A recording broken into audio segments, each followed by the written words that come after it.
Sir, you can start the session, sir. Okay, thank you. Thank you so much, madam. And I think we must start, otherwise we get late and Yes, yes, I'm at the end. I need to really rush. yes, I yes, sir. mean, let the participants join. Yes, sir. Okay.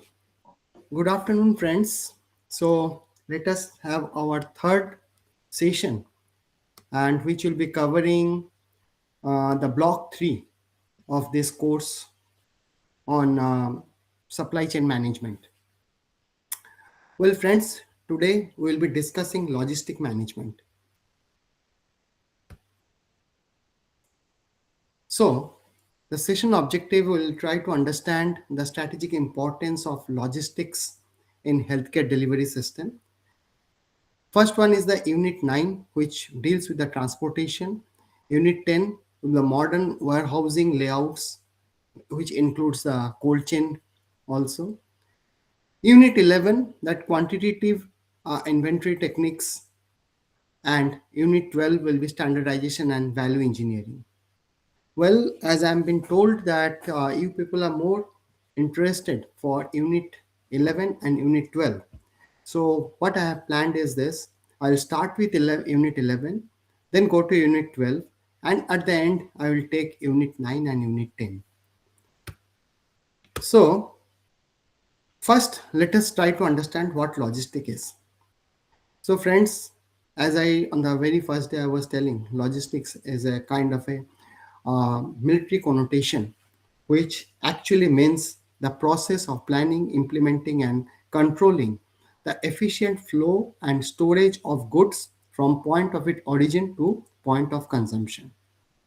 So, in the clinical perspective, what we mean to say is this: by this proper logistic management, we need to ensure that surgeon is having the right scalpel, pharmacist having the right insulin, and the patient is also having the right items. The term logistic and supply management are most of the time are interchangeable words, and many time you will find we also call logistics and supply management system. So logistics and supply chain, when as I was telling on the very first day, it is army versus industrial sector, I mean connotations, they use it like this, but still they have got some differences. Like logistics is most tactical in nature. That means it deals with the warehousing, transportation, inventory control, order fulfillment. So all these things that are being coming under this logistics. Whereas supply chain, actually it is more of a strategy. That is a strategic sourcing, product design, vendor relationship, marketing and demand planning. Those are the things I mean given more importance in logistic chain. But believe me, both of them are almost I mean performing the same function. This again I am repeating that logistics, similarly as of the supply chain management, the main aim is to have the rights, that is the right product in the right quantity and the right quality and the right place at the right time and to the right patient, and last but not the least at the right cost. As I always say, money or the vitamin M is the most important aspect, and without this nothing moves. So it is that thing that whensoever we are talking about it, we need to look into it. And inventory control, that is Unit 11, which we'll try to understand, is actually, I mean, focusing on this aspect. So, defining inventory is a locked capital. So, while we are procuring something and we are incurring some cost for it, that means in lieu of that money, we are locking that locking that amount or money in the form of that item, equipment, or a consumable thing. So every rupee we spent on drugs, those sitting on the shelf, is a rupee not spent on diagnostic machines or the staff salary. So we need to optimize the financial necessity. That means what are those things we need to ensure so that we can uh, we can give the actual value for the money which we are spending. While we are talking about the inventory, this inventory can be further divided into this, that cyclical stock, that stock which we are carrying with us. And before that, let me tell you what inventory means. Inventory is a list of items which we are keeping in the store, but along with that, we can count them, or you can measure them, or you can weigh them. So that means it is not only the name of the item being kept there, but along with that, the quantity also need to be taken care of. And the quantity can be measured in number, can be measured in weight, or can be measured in length. So as per the item it is, so in that way it is to be done. So inventories or the stock which we are carrying with us is can be a cyclic one, that the item which are used on the regular basis. A safety stock, kind of a thing which we are keeping with us for protecting against any such exigencies, delays, or some emergencies. Then there must be some stock which is in transit. So we like to keep that thing also in mind, that yes, that we have placed the order and it is on its way to come, but it is still not in your hand, that which we call the lead time kind of thing. And some obsolete stock or dead stock. So many of these things we have discussed yesterday's session. Coming straightway to the inventory. So as I was telling, the inventory or the items which we are keeping in our inventory, we have procured them in lieu of making some or incurring some cost for it. While we are talking about this inventory costs are, as I said, we are holding that money or blocking that money. Try to understand in this way. While we are procuring anything, it is not that the purchase cost or the cost of the product we have paid, but while we are carrying this item, particularly the consumable items with us, it happens with the capital items also, but more we are concerned here in the consumable items. So while we are having a stock with us, so we are carrying that stock along with us, and for that, other than spending that upfront, the cost, the purchase cost, we are carrying some invisible cost also along with that inventory. First and foremost is the capital cost. That means when you're paying something, you are blocking or incurring some cost, or if I can say in the simpler terms, we are losing the liquidity of that money. For this, I can give you a very simple example, and to a large extent, it is a true story also. Quite some time back, uh, I was going to a market, just like an evening walk. So I thought maybe I will fetch some vegetables and other things like adrak, mirchi, and those kind of things. So as I was entering to the market, I could find a ready wala, a person in the hand cart, and having a heap of tomatoes, red juicy tomatoes, and he was offering a price of 10 rupee per kg. Yes, of course, those days the things were not that costly. So 10 rupee a kg, even on those days, thing was quite cheap. Not only that, while I asked, yes, can you give me some bargain? He said that if you take 10 kgs of tomato, then instead of 100 rupees, I will give you for 80 rupees. On that day, as I was telling, I was having 100 rupees in my pocket, but without realizing the thing that I am not having enough money with me, I said, okay, give me 10 kgs of tomato. I thought it is such a wonderful bargain. Once I took that, load and given him 100 rupees, then I realized that I am left out with only 20 rupees, which he returned me back. And while doing so, first and foremost thing, I lost the liquidity of money because I had gone to market to buy some other vegetables also.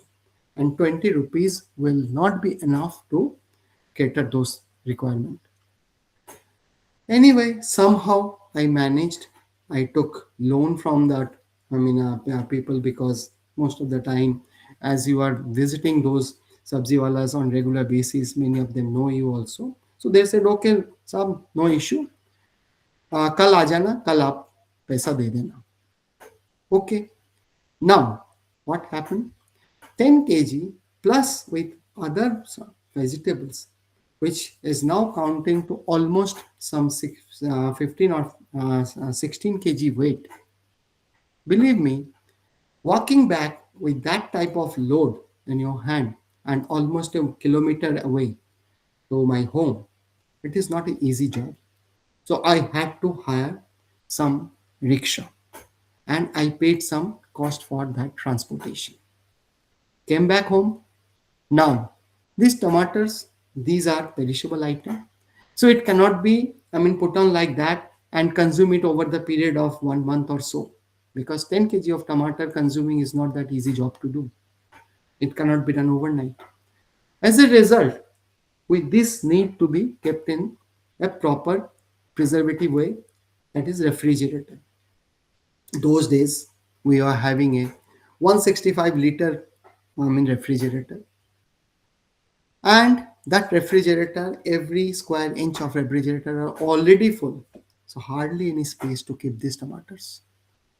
So the other alternative way for me would have been to preserve this tomatoes of 80 rupees. I need to buy a refrigerator which might be costing me around 20,000 or 25,000 rupees. That is the cost of storage. And yes, of course, when you are having the items in bulk, you will be end up paying the cost for storage in the form of rent, cooling, security, and all those things. Third is, whatsoever way you are preserving it, you will find almost from the day 2 or day 3, few of the items start deteriorating. So it was happening with the tomatoes also. So every third or fourth day, from second day onward, some of the tomatoes were getting out of shape or getting rotten, because while you are buying in bulk, that vendor also will push some of his old ones or the defective things into your that bulk. So it is the cost of deterioration, expiry, damages. You just compare with your store, these things are going to happen if you are carrying a large inventory of item with you. Coming back to my story, I decided that I will not let a single piece of tomato to go waste. So we need to consume it. So started with tomato juice in the morning, followed by tomato sandwich in breakfast, have aloo tomato sabzi in lunch, in between tomato salad, and dinner we made some change. Instead of aloo tomato, we made tomato aloo sabzi along with tomato soup. The day was somehow been managed, but in my dinner table, I could see the faces of my family members, my 2 sons and wife. They were quite serious. And of course, their solemn faces are like the tomatoes only. And the younger son said, "Don't you have any other thing to give us for dinner? This is only tomato. We are fed up of this thing." I said, "What is the problem?" "No, you cannot have the same thing over and over." I said, "Since morning." And he was challenged me. "Have you heard that we are taking same thing over and over again?" I said, "Of course. You are taking water whensoever you are feeling thirsty. Every day we are having chapati in dinner. Maybe we are having rice in dinner. So this is going on every day. What's the big deal in it?" He kept silence for 2 seconds, and then he retorted back, "Whatsoever it may be, but not tomato." What does that mean? Because this is what the obsolescence. For water, we don't have any other alternative. For rice, for chapati, we don't have any other alternative. Maybe instead of chapati, you can have puri, you can have paratha. But it is that wheat product only, which we will be having. But for tomato, there are so many other alternatives as a vegetable you can have. Same thing happens. For all those items which are having the alternatives, the obsolescence cost will be very high for them. And the items which don't have any alternative, like oxygen, like um, gloves, like syringe needles, they are not that costly. But without them, you cannot think of running your hospital or health center. So this obsolescence cost also varies, though varies from item to item, but it do exist. Then the chances of pilferage. Pilferage not necessarily be chori, that somebody is taking away without this thing, but sometimes it is misuse also. Many times it is misuse. When you are having a large quantity, as it happened with me in my household, next day I could find that the house help is carrying in a plastic bag a good quantity of tomato. Another bag has been getting prepared to share with my next door neighbor. Then somebody visited our home, and my wife, who was, very angry, he said, "Will you please help us taking of these things? Otherwise, these are all going waste." And of course, the husbands are the most idiot thing. People in the world. So they don't have any idea how to run house. So all those things are there. But what I meant to say is this: is of course the amount I have paid, thinking that I've saved money, but actually there's all going waste. And this type of cost in the textbook of materials management, you will find there are 17 such costs. I'm not going to the details of it, but they do exist. And typically, this inventory carrying cost will cost you 25 to 35% of the purchase cost of that item per year. So end of the year, you will find that you have incurred that much of loss just by holding that item with you. So maths behind inventory is, on one hand, the item which you are procuring, those are all required items. And if you are not having in good quantity, you will be facing the situation of stockouts, which we discussed yesterday in detail. But if you are carrying a huge quantity of it, that overstocking will happen, and all this cost will cost you dearly. So we need to have a perfect balance of the stock out and overstocking. That other than the purchase cost, inventory carrying cost, there are shortage costs also. That shortage cost is that cost you are incurring for not having the item with you. It is just opposite to the obsolescence cost. And there is another cost, that is ordering cost. And this inventory carrying cost and ordering cost, they just oppose each other. And balancing these two costs will be giving you the economic order quantity.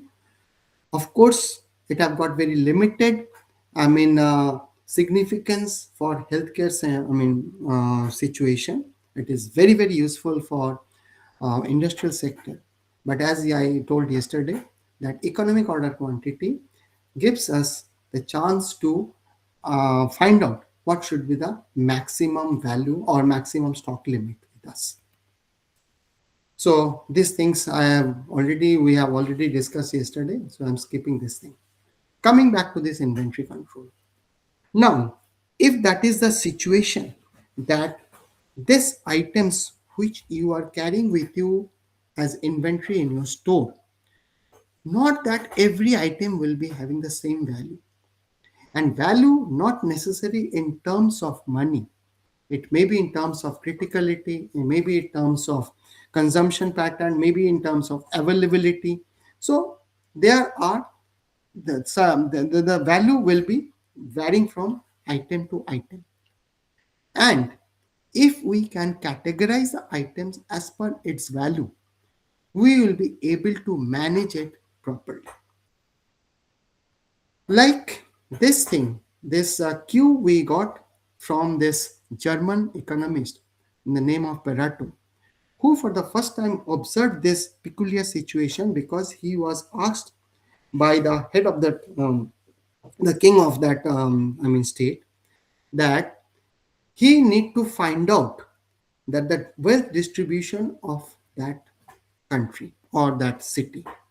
And while he was analyzing his data, he could see 20% of the population of that city holding 80% of the wealth, and rest of the 80% of the population was holding the rest of the 20% of the wealth. So he became very, surprised with it. He thought it will be 50-50, maximum 60-40, but how come 80-20? He applied this thing in other socioeconomic areas and social areas, and he could see almost similar result every time. Since then, this law is known as law of 80-20 or law of Pareto, or more, popularly known as phenomenon of vital few and trivial many. Accordingly, later on, the people started doing this thing and started applying this thing in inventory management. Inventory management, while we are doing it, we need to, categorize the items as per its value. The first and most popular type is this ABC analysis, though in some way it is called always better control, just to, having that acronym for ABC. But actually, ABC analysis is based on consumption cost of that particular item, annual consumption cost. I'll be coming to the detail of it. Second type of classification is HML. HML is based on the unit price of that item. So it is the high cost, medium cost, low cost. Many of the times, the private practitioners, the general practitioners, in olden days, who used to dispense the medicines also. Nowadays, most of the private practitioners, they only prescribe the things and ask the patient to buy it from the medical stores. But in olden days, they used to dispense the medicine, and while doing so, they used to keep the costly items under their supervision or their drawers, and rest of the items were available with the compounder who is sitting in the next room or outside, and from them, as per the prescription, they used to dispense those things. So that is the high cost, medium cost, and low cost item. Another important one is VED, vital, essential, and desirable item. This classification is based on the criticality of the item. I will be discussing that thing. Then is SD, scarce, difficult, and easy. This is as per the availability of the item in the market. Another one is golf, GOLF, that is government, ordinary, local, and foreign. Some people say it is the government, local, and foreign. Some of the supplies which are coming from the government agencies only, like all those items under national health programs, like tuberculosis, malaria, that blindness program. So all those items which are required under this program, these medicines or these consumables are given by government. Then items which are available local means within your country, and items which we need to procure from outside the country, from the foreign land. Then another thing is FSN. F is for fast, S is for slow, and N is for non-moving. So this classification is based on the consumption pattern of the item. Some of the items which are consumed very fast, for every patient, almost every second patient, almost you will be required, the patient will be requiring this. But there are certain items, maybe out of 30 patients in your ward, hardly one patient may be requiring it, or that is also not on a regular basis. So those are slow moving items, and some are non-moving. So this criteria is based on that the number of times these items are being indented, and hence this classification is used in wards where the sister in charge is taking care or managing her store for that particular ward, and for the dispensary from where the items are being dispensed. So if any item, any particular item which need to be indented from the main store 10 times or more in a year, that is to be presumed as a fast moving item. If the item is less than 10 times in a year, we are indenting it is a slow moving item. and non-moving, that throughout the year, not a single, situation or occasion in which these items were asked. And here comes that thing. So the store people and the ward people, they should take a note of these items, and next year when they are, submitting their requirement, so in that time they should mention these are the items are no more required, hence please don't give these items to us. And store purchase department will take note of that, and they will delete these items from their, the demand estimation list. Next one is SOS. These are the seasonal and off-seasonal items. As yesterday I was telling, there are certain diseases which come in a seasonal pattern, a seasonal way. So beforehand, we must be knowing it, and we must take care at which are those seasonal things. And beforehand, we should have a good stock of that item. But we should have that enough stock which will take care of, take through that season only, not that for throughout the year we will be carrying with us. And XYZ are the end inventory value of the item. So these are primarily the categorization of the army items as per its value system. I'll be discussing a bit in detail for few of these items. First is the ABC analysis, which is as per the annual consumption cost of the item. It says A category items are those items which are only 10% in number but consuming 70% of the total budget or total expenditure. B items are 20% of the items consuming only 20% of the total expenditure. And C category items are the rest of the 70% items but consuming only 10% of your expenditure. Now the question comes, how will you identify which are those 10%, 20% and 70% items? For doing that, we need to go through this kind of calculation. This calculation is, first, you find out what are the items are there in your store, that the inventory list.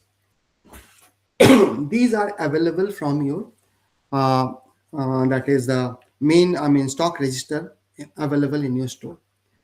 This stock register will also give you the data for total annual requirement which you have estimated, annual requirement, and the cost of that item, the unit cost of that item.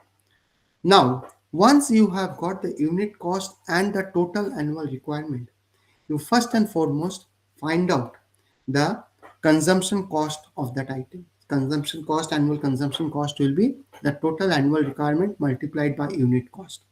So here we have done this, that annual cost of the first item, that is ampicillin, of 91,000. Maybe it is for a small PSC level dispensary. Second is ciprofloxacin, 89,000. Third is dextrose, something like that. So once you have calculated the list of this item, you put them in descending order list. That means the item which is consuming the highest or the most annual consumption cost will be the number 1, followed by number 2, number 3, number 4. And if you have got a list of 100 items, so last item will be the item which is having the least annual consumption cost. After doing this, next step is we need to calculate the cumulative cost of these items. So cumulative cost of the first item will be same. Second will be cumulative cost of the first and the second item, which will become this.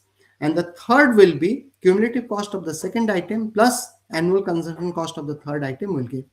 So in this way, when you reach to the 100th item, the cumulative cost of the 100th item will be your total expenditure also. And in this case, it is coming to almost 10 lakhs. We know that out of these 100 items, 10% items will be consuming 70% of the budget. So what we do is this, from this cumulative value, we find where this limit of 70,000 is there, because we are calculated calculating 70% value of this total expenditure. As the total expenditure is of 10 lakhs, so 70% of the 10 lakhs will be 7 lakhs. So where that 7 lakhs is lying, and it is the Dexona where this annual consumption, that cumulative cost is 7 lakhs. So this is the line which we need to draw, and all the items above this level will be your A item, which will be approximately 10% of the item plus minus 2%. So this much of variation you can withstand, but if it is going beyond this, then there must be some calculation problem. We need to redo it. Once we have found out 10%, first 10%, then we need to go for next 20%. So next 20% means 70% plus 20%, 90%. So we find out the 90% value of 10 lakh, which will be 9 lakh rupees. And here it is found there that on the 20th number, that Eurographene, which is showing 9 lakh of the cumulative cost. So here the second line will be drawn, and all the items between A and this line will be all your B category item, and these are 20% of the item which is consuming roughly around 20% of your cost, because around 2 lakhs they have been consumed here. Rest of the items below this 30 number up till 100 will be your C group of items. So this is how we need to do. Believe me, when we are doing our study of this materials management or hospital administration, we used to do ourselves. Then came some packages, but nowadays with the Excel sheets, even a student of class 10 can very easily do this thing. So it is not at all a very difficult task to do.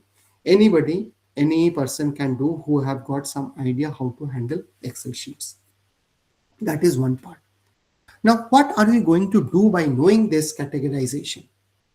Well, it says A category items are those items which less in number but consuming lot of cost for you.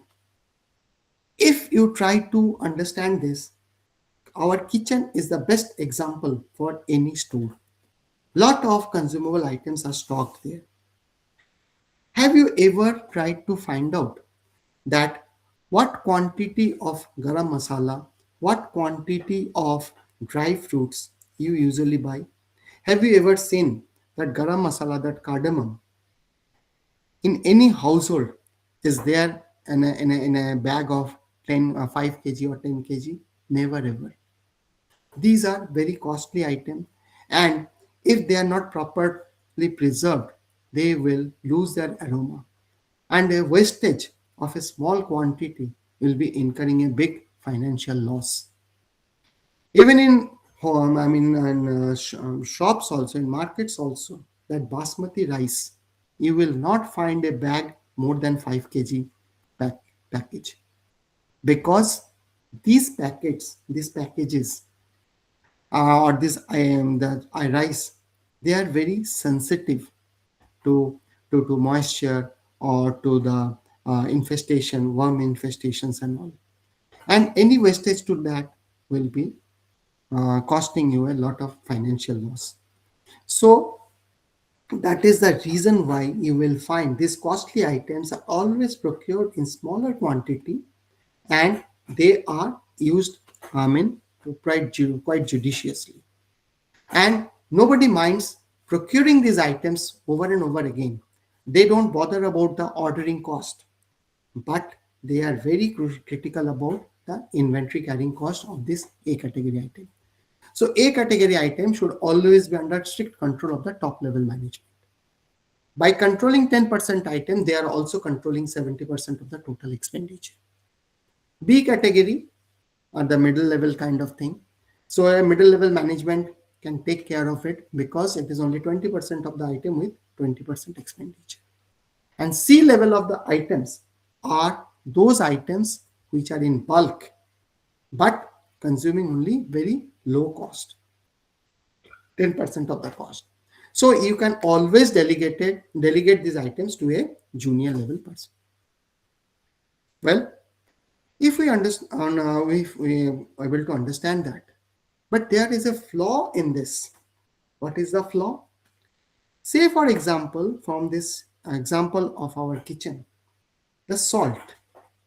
Salt, as per its cost, will always come under C category because first, neither it is very expensive. Second, we don't require in a very big quantity.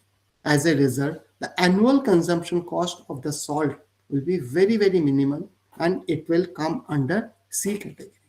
And you have kept this item under the supervision of the junior level manager who may not be having that much of knowledge or maybe not that much of experience. So he is not handling it properly.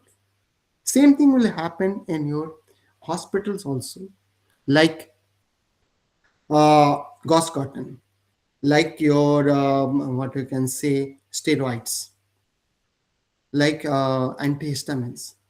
Many of these drugs are life-saving but very low-cost items, maybe with the lower level management. So if they are not being taken care of properly, the problem might arise. So here comes the question of criticality. And this critical the categorization of the items as per its critical value is done by VD analysis. V is for vital, E is for essential, and T is for desirable. So as per our definition, vital items are those items the absence of which cannot be tolerated even for a single moment.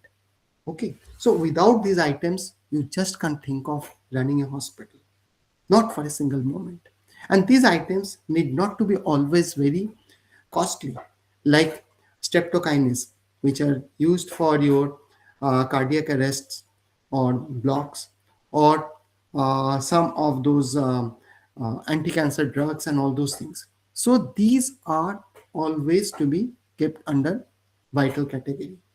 Essential category are those items the absence of which can be tolerated for a shorter period of time.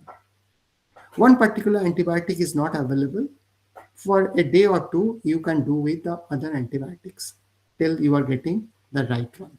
Or any analgesic is not available for the moment.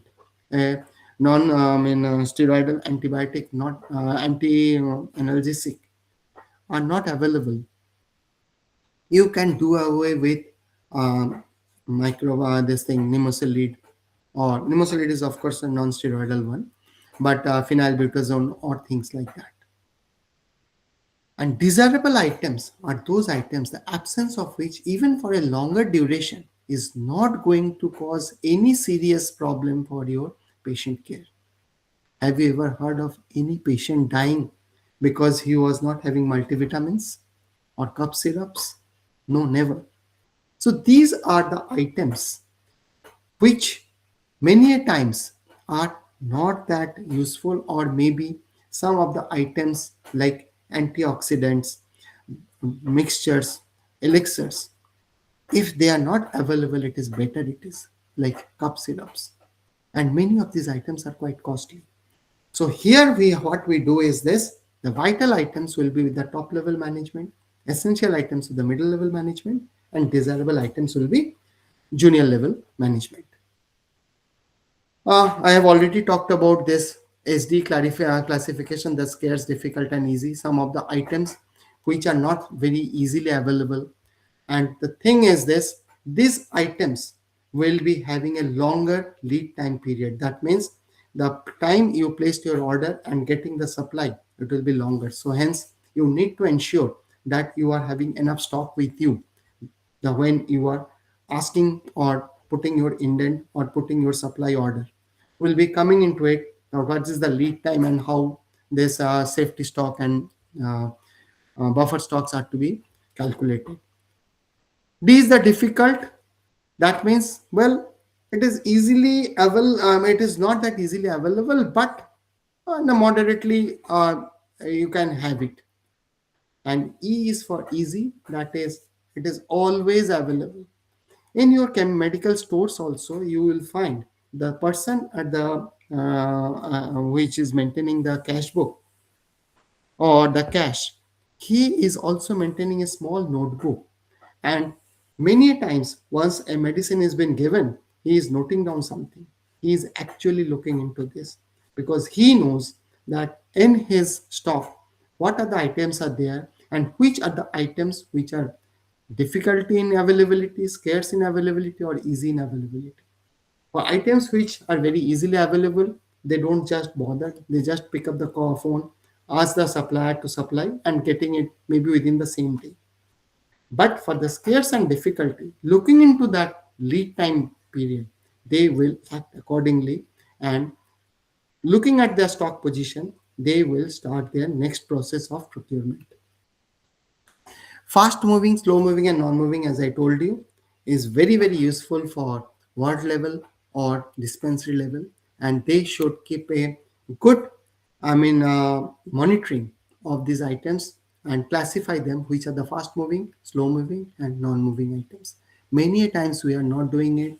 And those who have got some experience of working in hospitals, particularly in the wards, they will find the ward sister almost every month having a good fight with the store manager because she says, I am not having adequate supply to me. I am unable to run whole month, and you people are not giving us in that enough stock or enough quantity to us. And the store person is says that for your this much quantity is allocated. If it is not increased, what from or how can and from where I can give it? Go and talk to your superiors, go and talk to nursing superintendent or medical superintendent and get this thing done. I'll give you. So why these things are happening? Because neither the sister in charge or dispensary in charge is looking into it that fast moving items in relation to the previous year consumption, if this year it has increased, so at what rate it has increased, and that much of incremental value they should add to their next year's requirement, and accordingly they can do it. But nobody keeps any document or any record of this, so they are facing all these problems. Then high cost, medium cost, low cost, I have said. Golf analysis, we have said. Now, categorizing the items and doing in this way, it is always better. But if you integrate two and more of these categorization, the things will be much more effective and helpful.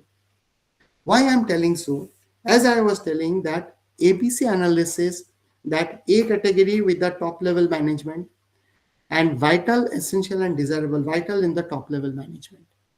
But in vital category, you will find some of the items which were there in C category for ABC analysis. So this kind of confusions or this kind of overlapping things can be taken care of if we integrate these two. Let us take the example that if we integrate ABC and VD analysis, say for example, there are 100 items in our inventory. First, we put them into A category, B category, and C category. So out of these 100 items, 10 items will be in A category, 20 in B category, and around 70 in C category. Then we further classify them into vital, essential, and desirable. So in the vital category, out of these 10 items, maybe 3% of the items may be in this category, which are costly as well as vital, like streptokinase, like rabies vaccines. And most of these times, these items are also of the short shelf life also. So we need to take them very carefully. But at the same time, we need to maintain a good stock of these items. And these are the items which are costly and vital. Here the dilemma is this: as per the A category, you need to have a small quantity of the item, but as per the vitality, you need to have a good quantity of the item. So which thing to follow? Here comes, I think yesterday also we just hurriedly mentioned the name just in time. Just in time is not a kind of a thing. It is a concept, of course, came from Japan. This concept says that whenever you require the item will be there. You are not carrying a huge inventory with you, and for that you need to make some arrangements. So what arrangements you can do? You can take up with your supplier who is supplying you the medicines, or particularly this type of medicines. Here what you can say is this, that we are not maintaining a huge stock of it, maybe a stock of some 50 vials or 60 vials, and every day you will go on topping it up to that level, maybe every day, or maybe alternate day, or maybe on weekly basis. Okay, so they are not carrying it. If you are in a city like Delhi, Mumbai, Hyderabad, Bangalore, so it may be easy for you, and maybe the supplier is agreeing to do it. But if you are in a remote area where this transportation is a big issue, they say, well, we are not able to do it like this. I'm sorry. So in that case, what you can do is this: you tie up with a local chemist, and this local chemist with a agreement and fixed rate contract. So you say to them, whensoever we will be requiring this medicine, you will be supplying to us, even in the odd hours, with the signature of the duty medical officer. This thing will be given, and maybe next day or at the earliest possible time, their bill will be honored and payment will be done. So these are some of the way by which you can ensure, without carrying a large inventory with you, without taking the risk with you, you can continue with this. Similar way, the percentages are been given, but I am coming to this category. Here you can see that they are all A category item, but desirable items. As I was mentioning, the antioxidants, the elixirs, tonics, enzymatic preparations. Believe me, as per the book of pharmacology, we don't have any mention of the digestive enzymes or the elixirs, particularly vitamin B12, because vitamin B12 is synthesized in our gut, and that vitamin is only absorbed in our body.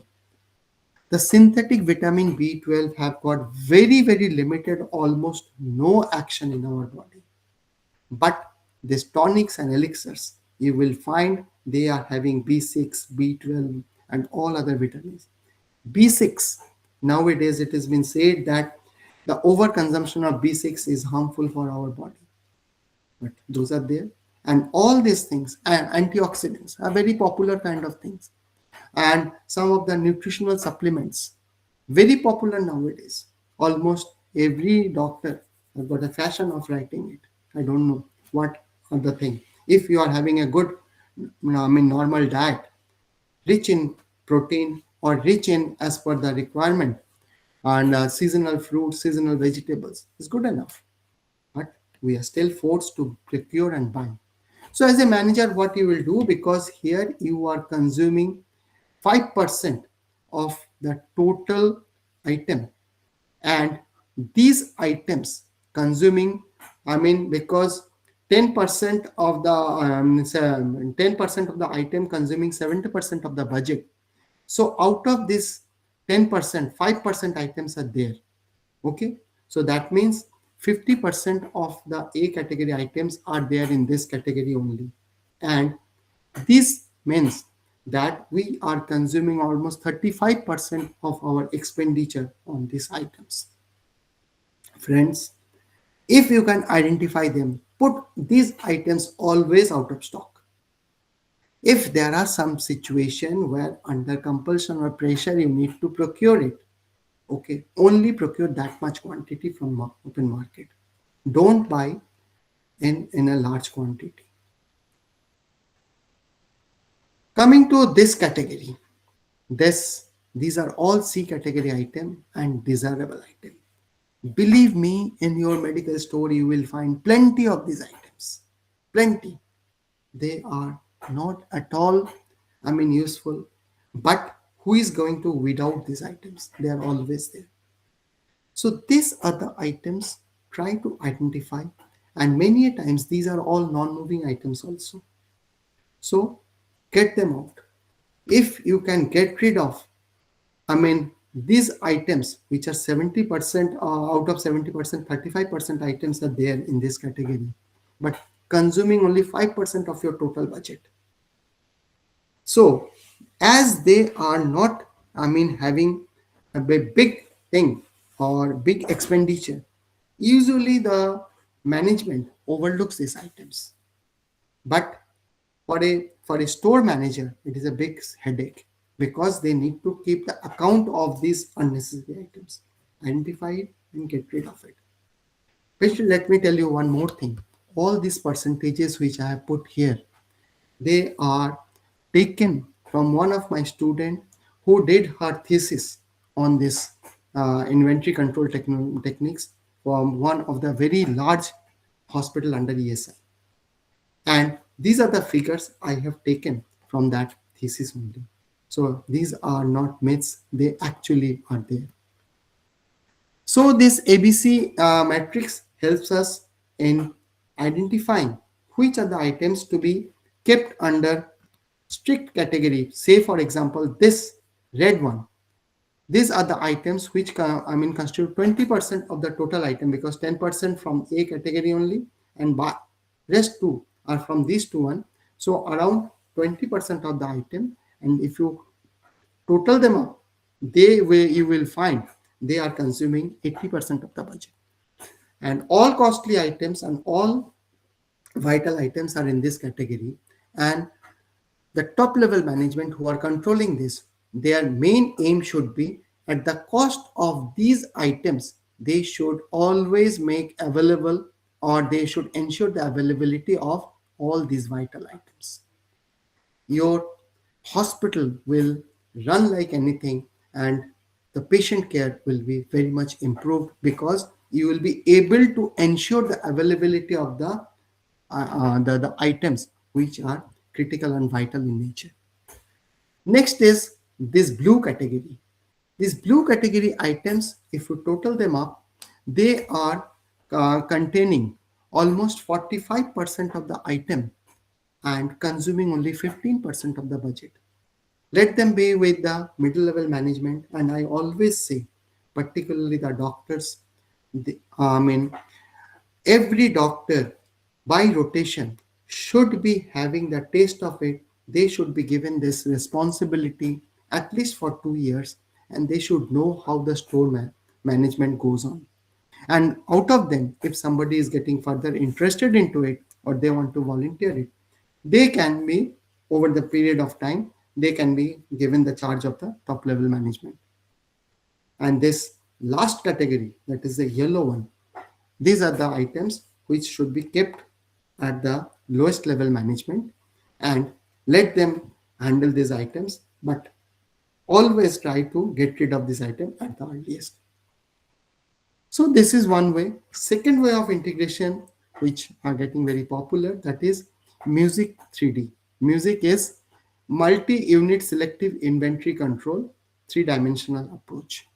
Here, instead of two of these classifications, we take three as per the, which are based on availability, that is SD classification, as per its criticality, that is VED classification, and as per the consumption value, that is ABC classification. So 3 into 3 into 3, it will become 27. So controlling 27 of these subcategories are not that easy to do.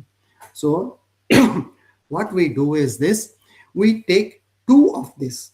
Two means we take high consumption and low consumption value, long lead time, short lead time value, and critical and non-critical categories. That means instead of 3 into 3 into 327, we do it 2 into 2 into 2 or 8. And these 8 categories are being made, and accordingly these categories are handled. So this is how the music 3D goes on. Next come to our reorder level. Reorder level is nothing but that out of the stock which you are having, We need to find out that level under which we can place your order. Even in your domestic, conditions also and home also, you might have seen that you are being told to get next bag of atta or next bag of rice when it is completely exhausted. You will be told that you should get it from market when there are still some quantity available with you. And this quantity, that is over the period of time, the lady of the house knows that when to ask for it, keeping in view that lead time period, because the day you have said may not be it is possible to get that item or procure that item on the same day, or maybe in next 2 3 days. So always keeping that much of quantity in hand, you will be told to get it. Same thing happens here also. So it is how this reorder level is calculated. It is average daily consumption into lead time. That means if you know the lead time, how much time it will be taking, and daily how much you are requiring. So that is the your lead time period. But along with that, you have to add buffer stock. So if lead time is of 10 days and consumption is 5 units of any medicine or any item per day, so you must order when you hit the 50 units remaining with your stock. So that is how it is to be done. But let us further try to understand this. Well, what is the lead time and why we take that much of time? First is indenting time, that which goes by the administrative approvals and all these things. Then supplier processing, transit time, receiving and inspection time. So all these things, as we yesterday also we discussed, that is internal lead time and external lead time. But when we are giving the external lead time as per our general financial rule, it says 20 days time, which will be the conventional or widely used kind of time been given, because it has been taken, that is the reasonable amount of time under which a supply can be delivered to you. So before going to the lead time, we also let us try to understand this buffer stock calculation also. Buffer stock is nothing but insurance against unknown, any exigency, any disaster, any, sudden, increase in consumption pattern. Higher visibility, variability in demand. So any such thing can happen. For doing this and to understand what the buffer stock and safety stock is, don't go by the heading, because calculation of buffer stock and safety stock based on reorder level system.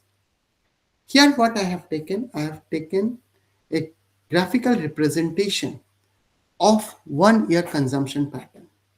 Now here we are taking a very simple, commonly used medicine, that is aspirin. Aspirin, we know that maximum level of our aspirin in our store, which with the value we have derived after doing that EOQ, it is 75 pence. And we know this 75 tens of aspirin will be consumed over the period of next 3 months, January, February, and March. So from highest level of 75 tens, it will go and the consumption will be done. And on 31st March, 5 o'clock, last tablet of aspirin handed over to the patient. And you place the next order, and next order you have placed, and the next day another 75 tens of aspirin on the 1st of April been given, going till 30th June.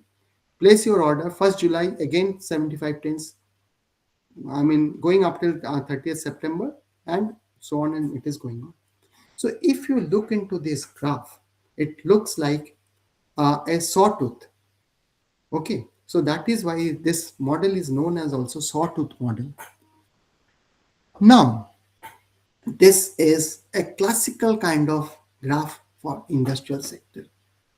But for us in the medical field or in the hospital situation, I think cannot go like that. Why it is not so? Because the month of January, February, and March, these are considered to be the healthy months. Not much diseases are there. People are quite healthy. What will happen? Sorry, before that, When we are having 75 tins of aspirin and 31st March it is getting exhausted, you place your order, next day getting the supply is absolutely impossible. You need to follow all those procedure and you need to give them that time of 30 days for your supply. So on 31st March, if you give the supply, you will be getting your supply after 30 days. That means instead of 1st April, it will come on 30th of April. So for whole 1 month period, there will be no supply or no tablet of aspirin, stock of aspirin will be available with you. So to avoid that, why not we place our order 1 month before, 30 days before. That means instead of 31st March, if we place our order on 29th of or 28th of February, so that on 20th of February, we placing our order and in next 30 days, this supply will be with us and 31st of April will be having another 75 days. So this is the normal pattern it might go. But as I was telling, the January, February month, March, these are the healthy months and we are not having much diseases. As a result, what is happening? This consumption is very slow and instead of consuming or exhausting the stock by 31st March, actually it is going almost by May, 31st of May. Okay, doesn't matter. As soon as we are hitting this reorder level, why this 25 tins of aspirin is reorder level? Because in 3 months we are consuming, 3 months or 90 days we are consuming 75 tins. So in 1 month or 30 days, one third of 90, we will be consuming one third of 75, that is 25 tins, right? So this is your reorder level. Now, as soon as this reorder level is hit, so which is somewhere in end March, and you placed your order and you received your order maybe in the first week of April. You received your order first week of April because this is the lead time period from first week of March to first week of April. But still you are having some stock available with you. So over and above this stock, maybe of 10 tins or 10 tins or so, you have added another 75 tins. So your stock limit will go up above the maximum limit. So this is not desirable. But anyway, you can always manipulate with it. Problem comes in some other way. January, February month, these are not, that disease prevailing months, healthy months. And during winter months, the chances of getting cardiovascular problems are quite high. And to prevent that, particularly for the senior citizen and elderly, they decided to have some talk on this. So for that, it has been prescribed or it has been told to them that if they take aspirin tablets twice in a week, that will keep their heart healthy. After that talk, all these senior citizens, they all throng into that primary health center and they demanded this item because it has been told by this as senior cardiologist. Of course, the doctor cannot say no because for the preventive purpose, yes, of course, they need to give. Suddenly, the consumption pattern has gone up and the health center was not prepared with it. So instead of 30, end February, the stock limit or reorder level was hit somewhere in the 10th of, 20th of February, okay, or maybe 15th of February. 15th of February, the you have hit that reorder level. You have immediately placed your order, and the next supply will be coming on 15th of March. But as per the consumption pattern was going on, instead of 15th of March, you are actually exhausting all your supply, all your stock by 10th of March. So there will be a difference of 10 days when you will be without any stock of aspirin. Okay. So this is the period for which you need to make some extra arrangement and which is known as buffer stock. Now, how to calculate the buffer stock? A simple calculation which says it is the buffer, it is not reorder level. Again, some mistake was been done. It is the buffer stock. The formula says K is a constant multiplied by under root of average consumption during lead time period. Okay. So our lead time period was of 1 month, and during that lead time period, we are consuming 25 tens of aspirin on an average. So under root of 25 is 5. So the value will be K into 5. Now, what is the constant figure of K? Value of K for vital items will be 3, essential items will be 2, and desirable items will be 1. This is nothing but that you may recall that in our school days we have done, or even the college days also we have done, dispersion curve, that is bell-shaped curve, where mean, mode and medium are coinciding with each other, and all the events which are equally distributed on either side of this median line.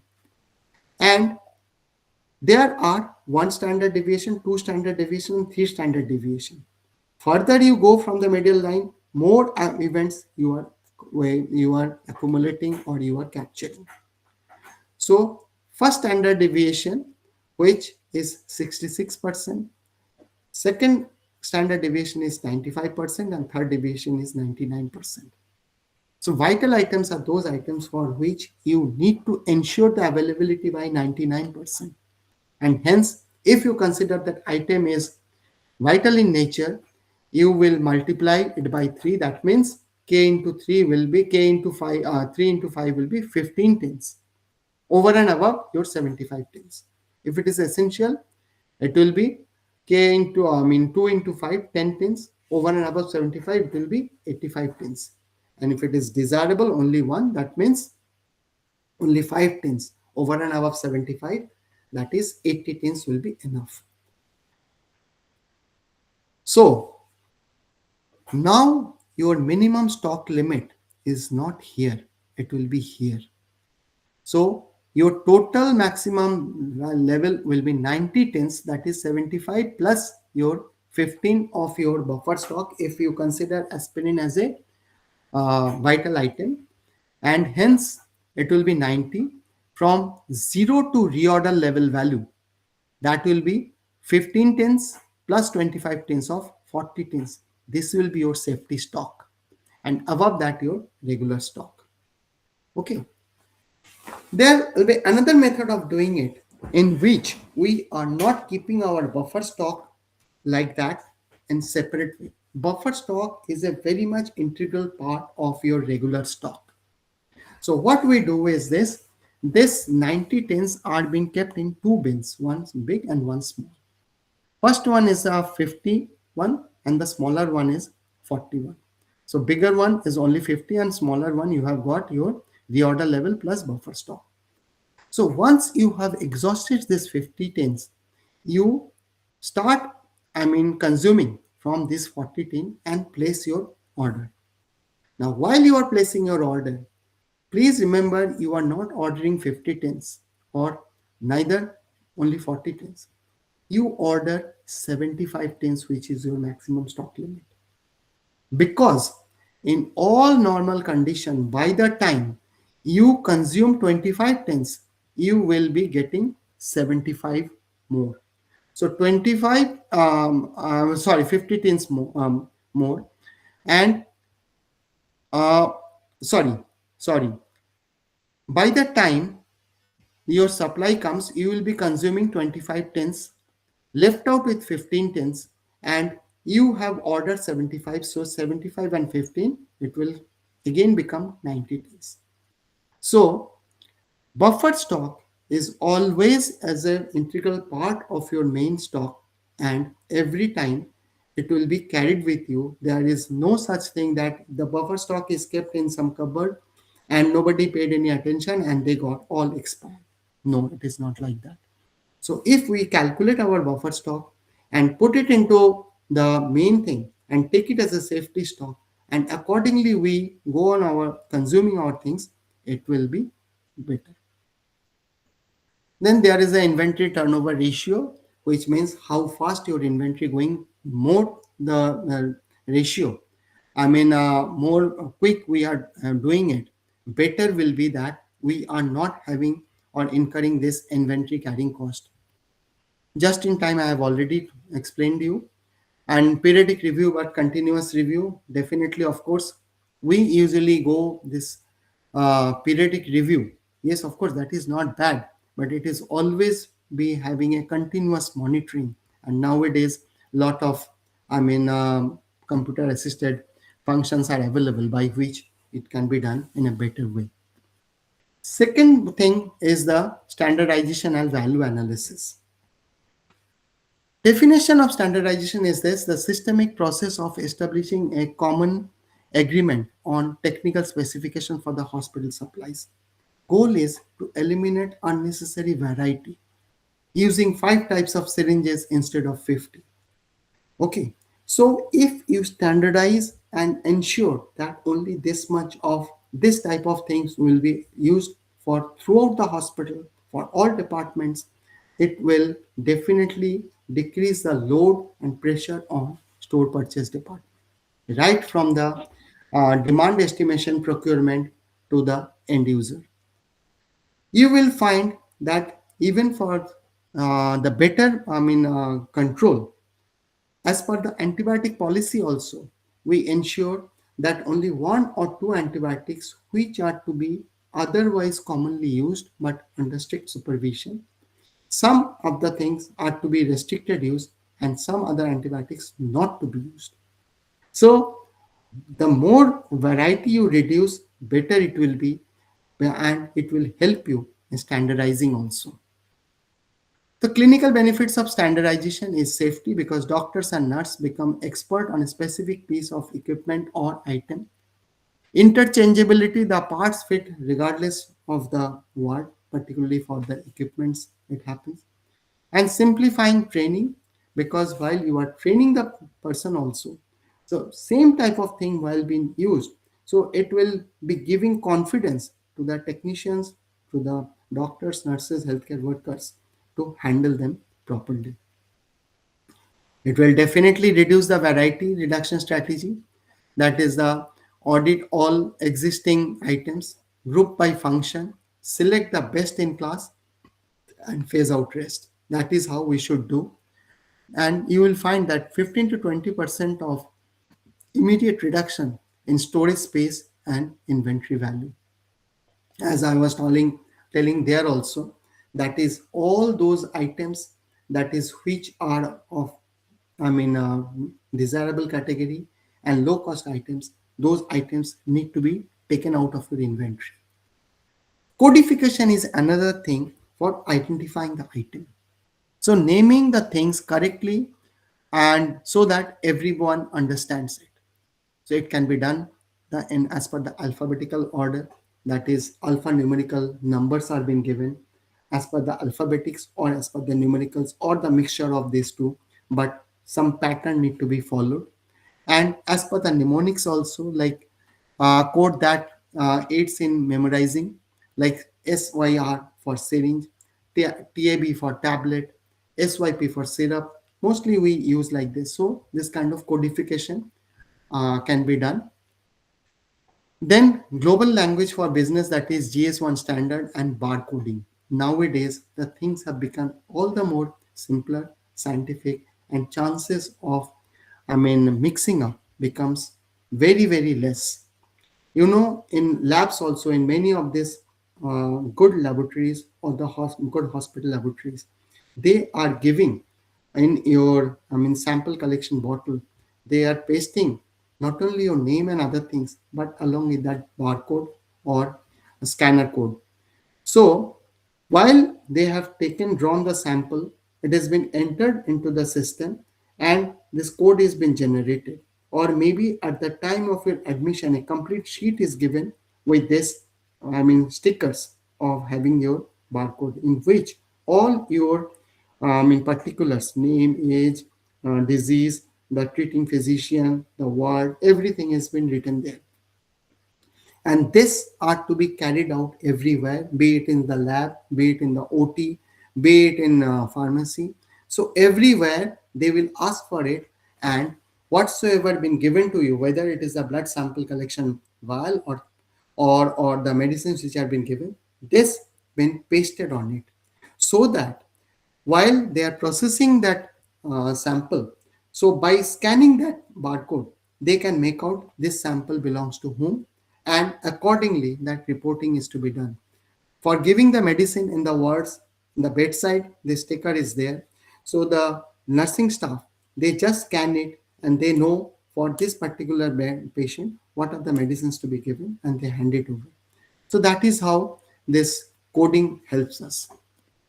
Value analysis formula, this value which is the ratio of function and cost. So we are there to have the best of the function but at the least amount of cost without compromising the quality of it. So an item has high value if it performs the required function but at the lowest possible cost. And this cost is life cycle cost of that item, not the purchase cost or unit cost of the item. So value analysis process can be done by questioning every specification, by brainstorming for the cheaper alternatives, but having the best of the facility having been performed, and refine that select the one that preserves the clinical safety also. For doing this, we need to have a committee headed by the medical director or the head of the institution or a senior representative of him, along with the purchase manager or the store purchase officer, nursing superintendent, biomedical engineer, and finance officer. But you can always induct one or two a technical person also to in this committee to standardize the things. The standardization can be further helpful or helped by AI-driven demand forecasting, blockchain for the drug traceability, robotic picking in the central stores. So all these things, that is the digital transformation, has made the things all the more easier and all the more efficient and effective time. Hence, the key takeaway for managers are that is inventory is money, treat it like a cash. That should be the main motto. Safety stock is not a luxury, it is an insurance. And standardize wherever possible to reduce your complexities. So, in this way, the manager should work in a store. Next, come to the transportation management of Unit 9. Transportation is the primary movement, that the bulk delivery from manufacturer to the central store of the hospital or the district or whatsoever it may be. Secondary movement is distribution from the central store to the various wards, dispensaries. Tertiary movement is the emergency patient transfer, that ambulatory services, and reserve flow, that is when you are disposing of your biomedical waste or returning the expired drugs for further necessary action. So these are mainly the transportation we need to arrange or we need to look into. Mostly we do by the road transport.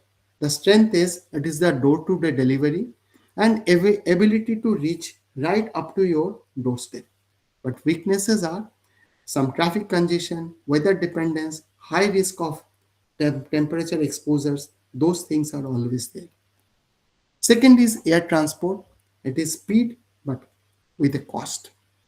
But there are certain items that the vital or high value things for which we need not to be compromising with the cost, where it is the speed which matters most.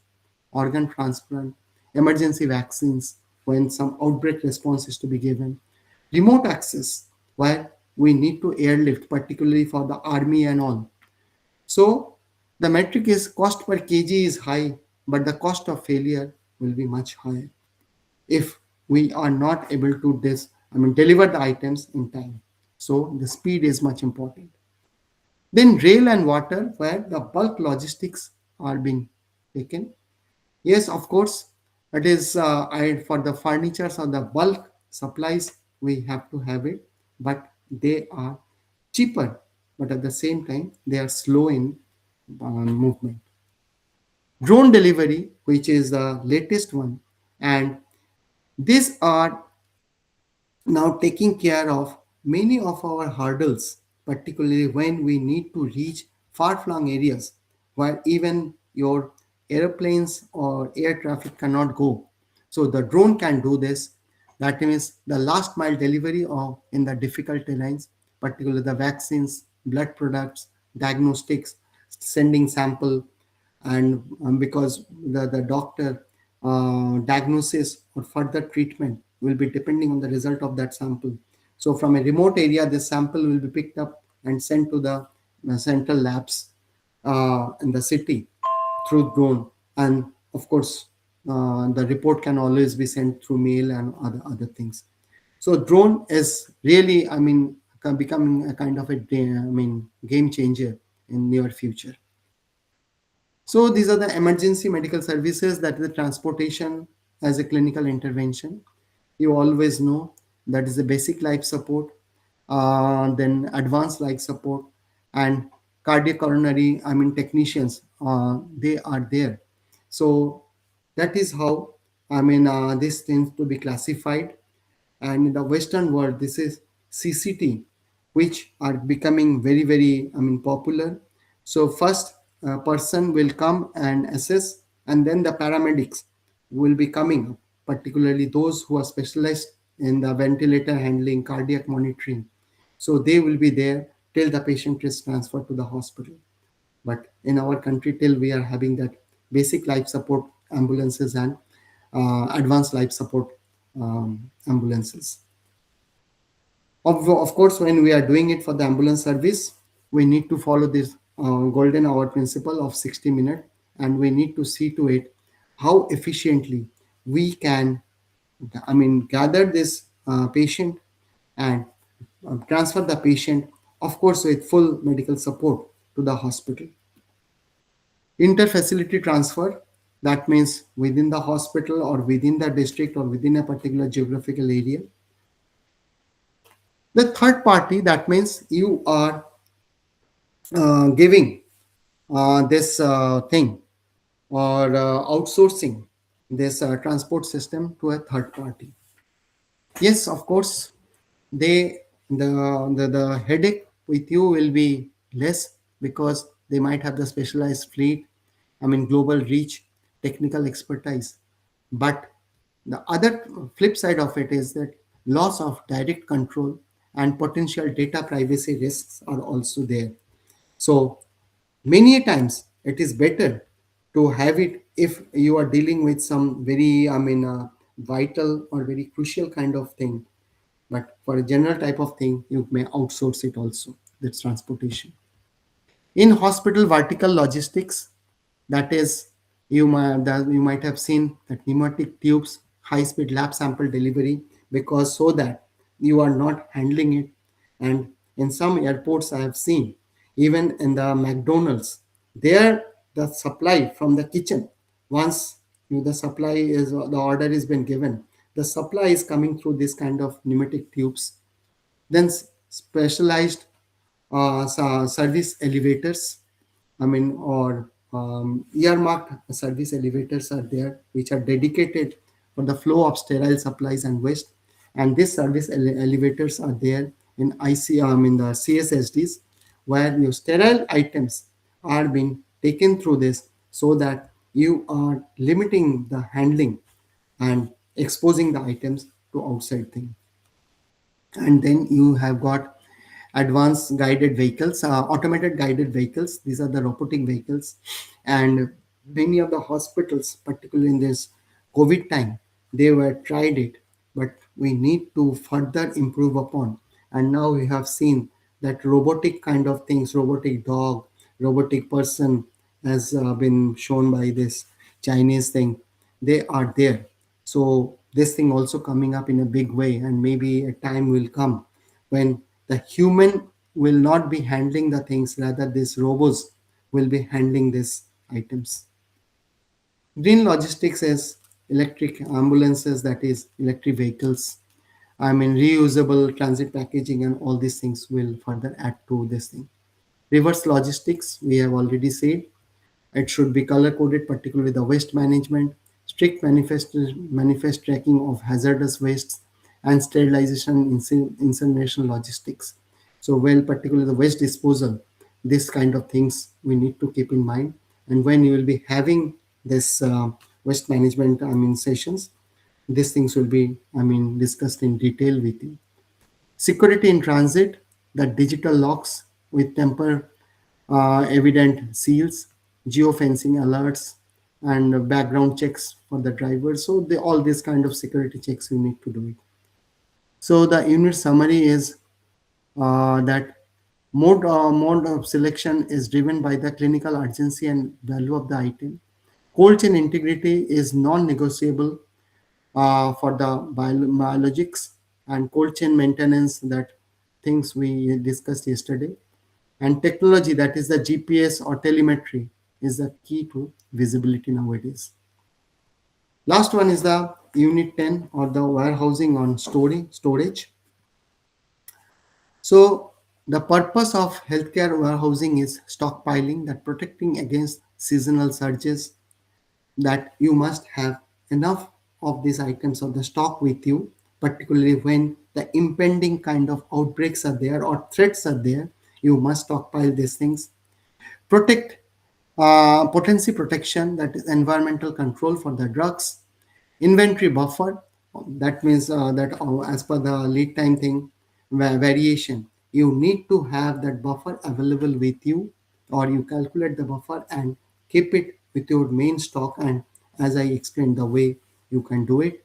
And economic gain, that the bulk purchasing discount, but with a note of cautions that you should not end up paying higher inventory cost. So that balancing of cost, stock outs and overstocking need to be kept in mind. The location criteria proximal to the main entry or loading docks, separate from the patient care areas, particularly to avoid noise and pollution, high ground to avoid flooding, and easy to access for heavy freight vehicles.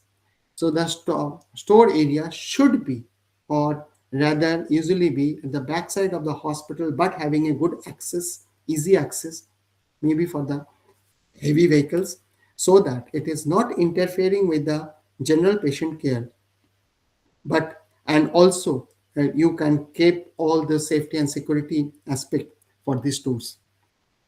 Layout design, it may be I flow type or U flow type. I flow means is the straight one, so that means from one end you are receiving the supplies throughout the storage, and at the other end you are, distribution is done. So either it is the I flow type, or it can be U flow type, that is at the front only. On one side you are getting or receiving the supplies going through that U, and the other end of the side, though it is in the front side only, where from your distributions can be done. While we are warehousing, the store manager should be very particular about receiving and inspection protocols. I have discussed in detail yesterday. They should check against the purchase order, that is that exactly that same item which been asked has been delivered. It is the same manufacturer and same distributor which was being mentioned in this purchase order. Then inspect the physical condition of this item. Verify the batch number and expiry date, and confirm the cold chain integrity by data loggers. So these are the basic things one must, ensure before receiving or accepting the items. Small part storage or bins, shelving. So you must see to it that whatsoever you are storing these items, they are arranged in proper order. And here you require this coding kind of things, because as per the code, if you store them, the retrieval will be very easy for you. It is not only the retrieval, keeping the count of these items also becomes very easy. That means that use of bin cards, that the card is been given in every shelf where that particular item has been kept, and in that bin card you enter the item which you have received, then what is your stock position, item which you have distributed or issued, deduct that amount, and the final stock position. So that is how the bin card is been maintained, so that in one glance you can make out what is your stock position. Okay, so those are the things to be done. Environmental monitoring system, that is humidity control, as we have already mentioned, it should be, the things should be put in the planks, so that if by chance there is any flooding or splash of water is there, the things are not getting damaged. The boxes should not be kept on the floor only, they should be kept over the planks, so that these things can be taken care of. Humidity control, along with essential for dry powder strips. Temperature mapping, that is identifying the hotspot, because some of the items are heat sensitive. They should be kept away from the direct sunlight, and calibrations are to be done on the regular basis. For cold chain, you must have the walk-in coolers, ultra low freezers, backup power supply for maintaining this cold chain. And yesterday we discussed in detail. FIFO strategy also, that first expiry first out, we have already discussed. Dangerous goods storage, that is flammable item, corrosive items, gases, are to be taken special care and properly arranged and taken care of. Material handling equipments, those things, that is the trolleys and other things which helps us, particularly the PP, that is personal protective equipments, that is high-vis vests, high-vis vest and steel-toed boots, so that if by chance something is falling on your foot, so the person should not get injured. Warehouse management system, that is the inventory visibility in real time, automated low stock alerts, worker productivity tracking, digital paper trail for compliance audits. These are to be done. Inventory auditing on a regular basis should be done. And instead of replacing the annual shutdown for counting the checks which we used to have in earlier days, nowadays focusing on the high value. That means, as I was telling, that ABC and VED integration, if you just take care of that all A items and all vital items, that 20% of it, and focus on that, you are taking care of 80% of your items, 80% of the expenditure. And if those items can be controlled, because those are the high value items, the chances of pilferage from the other items will be very, very less or negligible. So instead of closing down whole of your stock and taking a stock checking, if you just at random check all those vital and A category items, rest of the items, you can rest assured, are in proper order. Security controls substances, double check cabinets, 2% signature requirement at every entry, biometric access logging, and blind counting during the audits. So all those measures, very common one, and every store are doing it. So it is nothing new. Ergonomics in packing, that means you might have seen that particularly the items which are frequently been taken out, they should be kept at the waist height size, so that the person without bending or without climbing can very easily and quickly retrieve them. In your pharmacy also, you have seen that the patient from the other side, they are standing so that they are at the level of the window, but the person inside, they cannot standing for that long hours, so he need to sit. And if to come into that level, what the we require is this: we must have the high chairs with wheels, so that every time he did not to get down from that high chair, with the wheels, and just gripping the side rails or the counters, they can move around so that they can go back to the shelf, take the particular medicine and give it to the person from their issuing counter. So these are the other things we can be done. Disaster contingency planning, that fire protection, pilferage protection, and all these things to be there. So the key performance indicator, that order accuracy should be more than 99.5%. Dock to stock time should be less than 4 hours. Inventory shrinkage should be less than 0.1%. So these are the key performance indicators for our stock. So with this, friends, I stop here. This is the end of the presentation for the block 3. If you have got any question, query, or any comment, you are most welcome.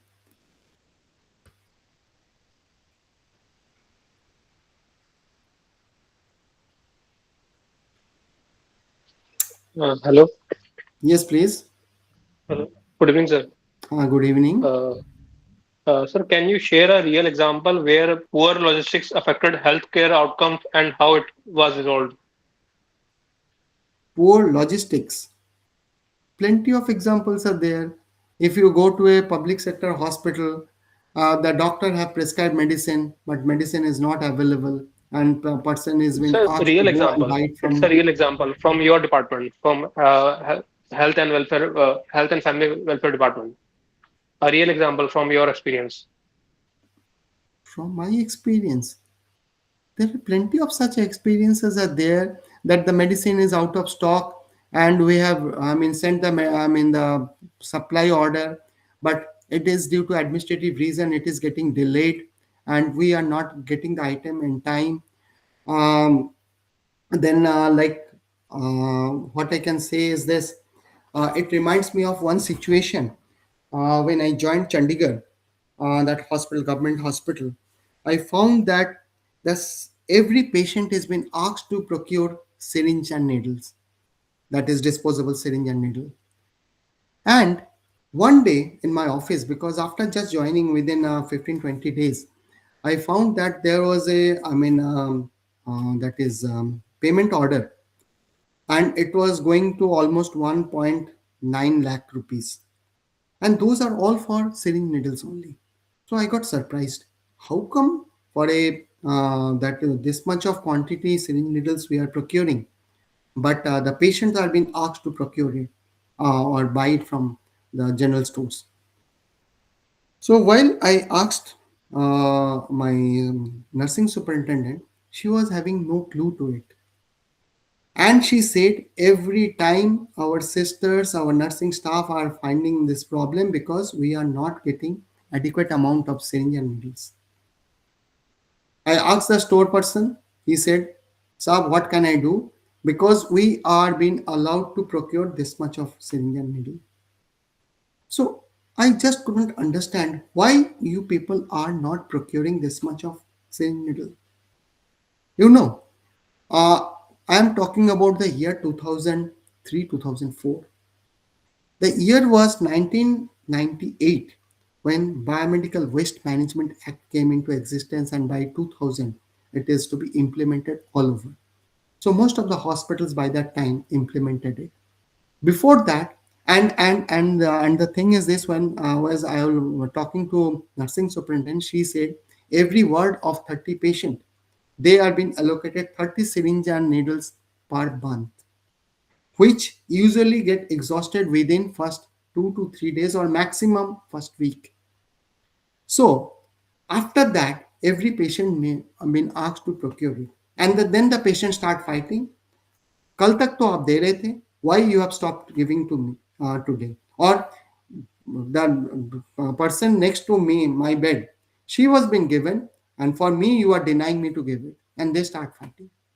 So that is why what they have done is this: whatsoever that 60 syringe needles they are getting, they keep in their stock. Use it for their known people or someone. In a very serious condition, or maybe not being able to afford. Otherwise, they are asking every patient to procure. So I said, where from this 30 number came in? Who said that 30? There's no answer, neither from nursing side nor from the store purchase side. So while I started thinking, then suddenly it struck me. In olden days, we used to have glass syringe and needles. Olden days means before this Biomedical Waste Management Act came in. And every word been given to misers. Misers are the boilers in which this glass, barrel and the plunger is been given, and the needles have been placed, and this is electrically operated, and they are sterilized. So 30 syringe and needles are enough for a day, and end of the day, the nursing staff will boil, sterilize, dry up, and put it for the next day. And why 30 syringe and needle? Because these are the glass syringe and needles. And over the period of time, within this 30 days of the month, they are getting broken or damaged or something is happening. So end of the month, nobody is asking for what happened to the previous syringe needles. Another 30 syringe needles were being given and there was no problem to it. From glass syringe and needle, it is shifted to plastic syringe and needle and the disposable one. But nobody bothered to ensure that how much quantity of these disposable syringe and needles will be required. As a result, that formula of 30 was going on and on and on, and nobody. So I immediately, asked my nursing superintendent and asked to gather this data within 2 days from the wards. And believe me, not 2 days.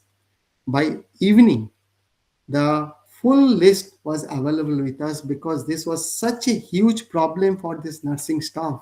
Immediately they jumped upon and calculated and given the figures. And based on that, we increased our requirement, our indenting, that is the demand forecasting was there. And within 6 months, this problem was taken care of. So yes, of course, many a times it is our internal, management or internal, what you can say, the understanding, I mean, put us in some trouble. But otherwise also, there are the other things. Sometimes the vendor is not a very good one. I know that betadine solution, that also reminds me of another situation. The betadine which we ultimately selected out of following all those standard process, the sample they provided, we given to the clinicians, they applied in the OT, given a fantastic result report that yes, we can go ahead. But when the supply we received, they say that betadine, whether that antiseptic action is there or not, that is to be seen later on. But the coloration in the hand of surgeon or the nursing staff and the patient in which where that betadine was applied, it is kind of a permanent stain they are having. It is getting very difficult to get rid of it. We immediately called the supplier, given it back to them. They again supplied it, but without any improvement. We have got no other chance, alternative, but to blacklist them, took action against them. But in between, we were not having the supply of betadine with us. We had to go for local procurement, for which we had to have those administrative, permissions and everything we had to have. And this really takes time, and those are the days when we had to ask the patient to get it from market, because the public money cannot be utilized in that way. So maybe these are the few examples where we do face this kind of problems. Hello. Anything else? Thank you, sir. Hello.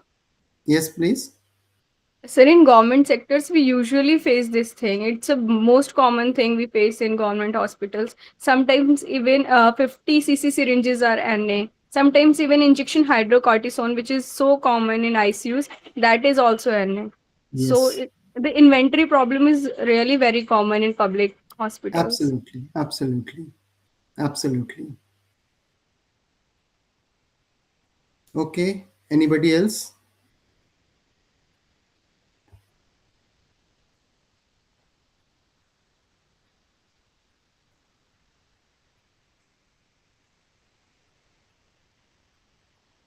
Okay, any other question from anybody?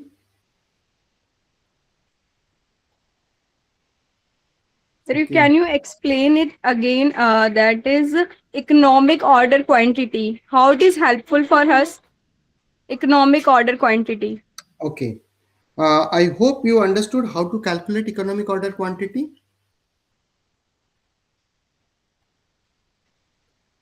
Or should I explain it again? Economic order quantity is nothing but it is the balance between your inventory carrying cost and ordering cost. These two costs are opposing each other. If you procure all the items, so all the quantity of that particular item in one go, that means the quantity which we require for whole year. If you can recall what I was giving the example yesterday, that I require 25 bags of rice for whole year. That means on an average, each bag, I consume within 15 days. Okay, so 25 bags of rice. And if I go to market, to that particular shop to get that particular brand of rice, I am incurring 45 rupees as my transportation cost. Okay, and each bag of rice costing me 200 rupees.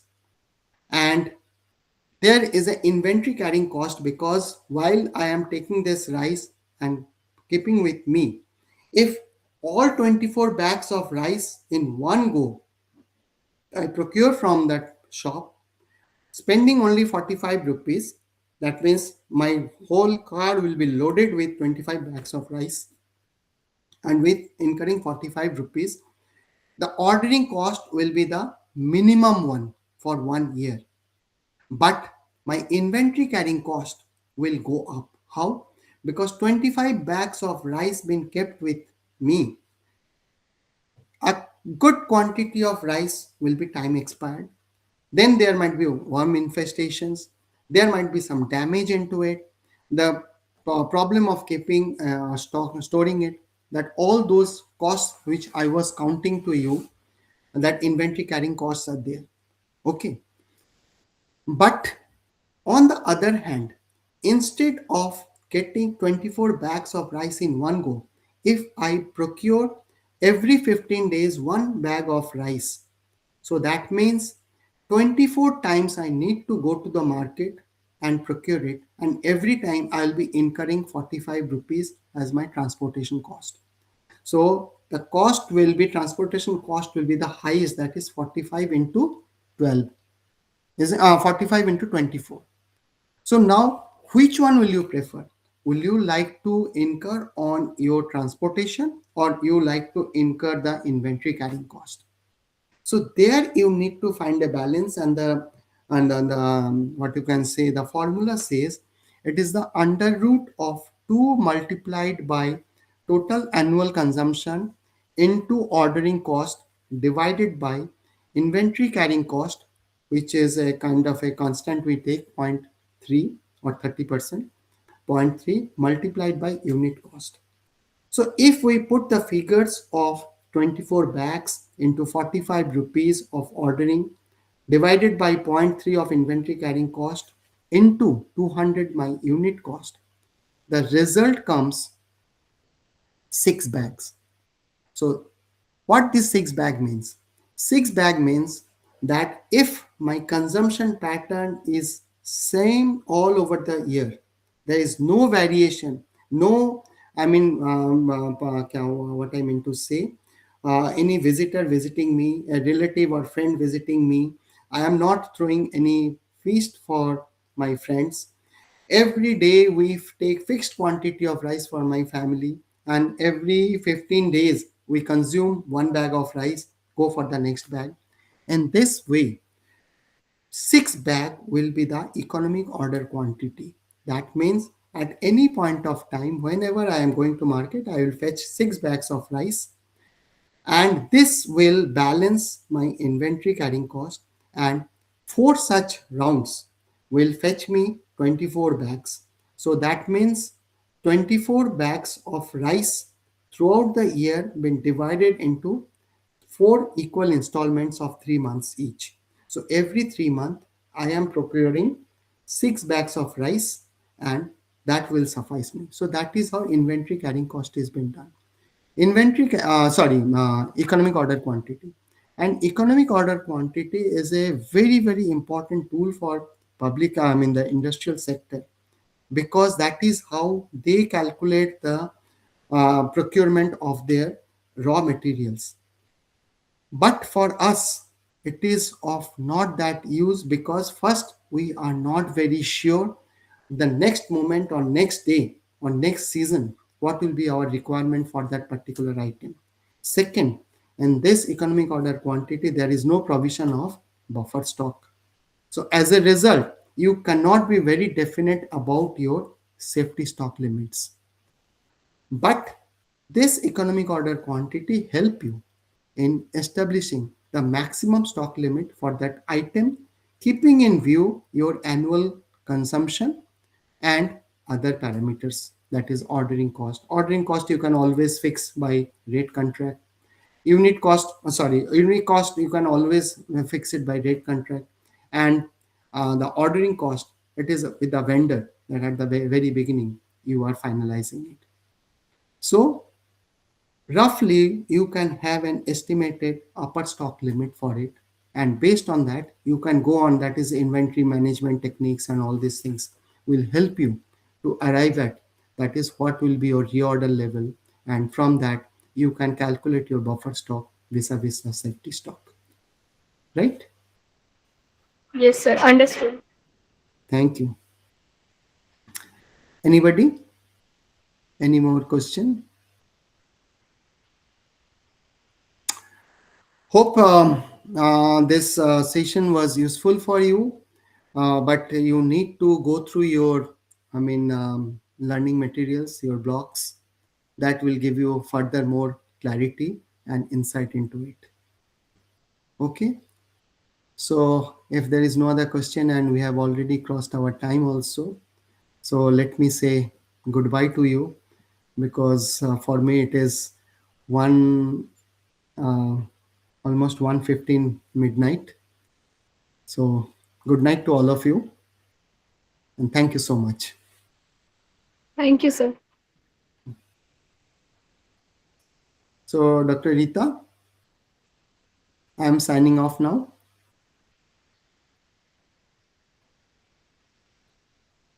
I think she is not there. Okay then, friends, goodbye. Thank you.